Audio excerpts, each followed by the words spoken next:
দ্বিতীয় পর্বের শুরুতেই দেখানো হয় শ্যাংনান পাশে শিহাও মাথা রাখে।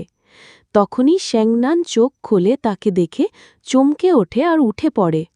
ওই ঘটনার জন্য কেউ কারোর সাথে কথা না বলে চুপচাপ তারা বাড়ি যেতে থাকে। পরের দিন শ্যাংনানের ম্যাথ টেস্ট ছিল। রেজাল্ট বেরোলে শ্যাংনান দেখে সে সেকেন্ড প্লেস হয়েছে। এই দেখে তার মন খুব খারাপ হয়ে যায়। তখন তার ফ্রেন্ড বলে, সেকেন্ড হওয়াও বড় ব্যাপার, পরের বার আরও ভালো করে দিলে সে ফার্স্ট হতে পারে। মন খারাপ করে শ্যাংনান ছাদে গিয়ে ইউএন বলে একটি ছেলেকে টাইপিং করে সাহায্য চায় আর বলে, আমাকে ভালো করে পড়াশোনা করতে হবে, তাই শিহাও ট্রেনিংয়ে তার সাথে যেতে পারবে না। আর আমরা ছেলেটিকে দেখতে পাই, কিন্তু তার মুখে দেখানো হয়নি। তখনই শিহাও তার ফোনটি নিয়ে নেয় আর রেগে ফোনটি নিচে ফেলে দেয়। সে বলে, তোমার কাছে চ্যাট করার সময় আছে, আমার সাথে ট্রেনিংয়ে যাওয়ার সময় নেই। ওর রেগে চলে যায়। তারপর থেকে দুজনে মন দিয়ে পড়াশোনা করতে থাকে। এন্ট্রেন্স এক্সামের জন্য শ্যাংনান ভালো করে পড়তে থাকে। অন্যদিকে শিহাও আর্ট এক্সাম দেওয়ার জন্য অন্য শহরে যাচ্ছে। শ্যাংনান এটি দেখেও তাকে একবারও বাই করতে যায় না। এরপরে শিহাও তার অডিশন দেয়, জাজেস তার খুব প্রশংসা করে। এই রকম করে কিছুদিন কেটে যায়। একদিন শ্যাংনান রাস্তার পাশে থেকে যাওয়ার সময় দেখে একটি বাচ্চা মেয়ে মেশিন থেকে একটি টয় ফটো ক্লিপ করতে পারছিল না। এটা দেখে তার পাস্টের কথা মনে পড়ে যায়, যখন শিহাও তার জন্য টয় ক্লিপ করে দিয়েছিল।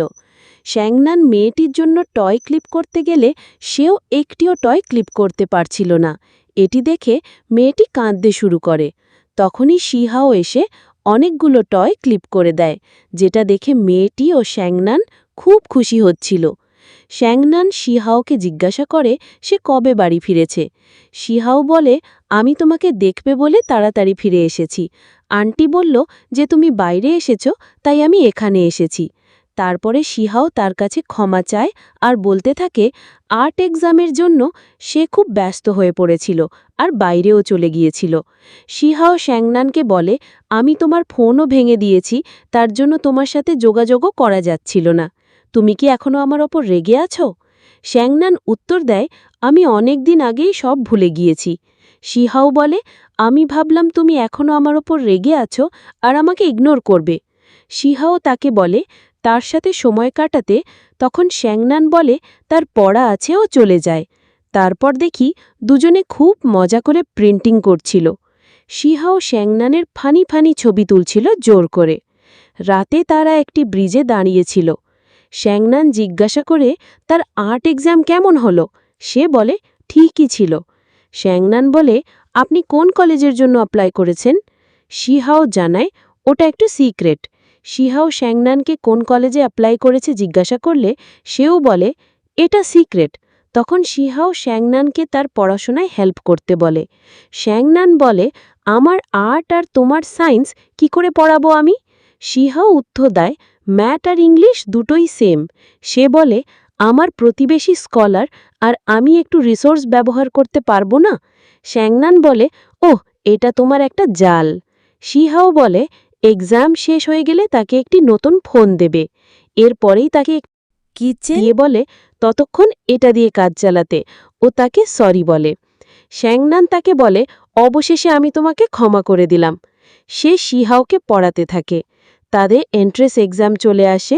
দুজনেই ভালো পরীক্ষা দিয়ে ভালো নাম্বার নিয়ে আসে। শিহাও তার মা বাবাকে বলে শ্যাংনান তার হেল্প করেছে স্টাডিতে। তাদের ফ্যামিলি সবাই ডিনার পার্টি করে।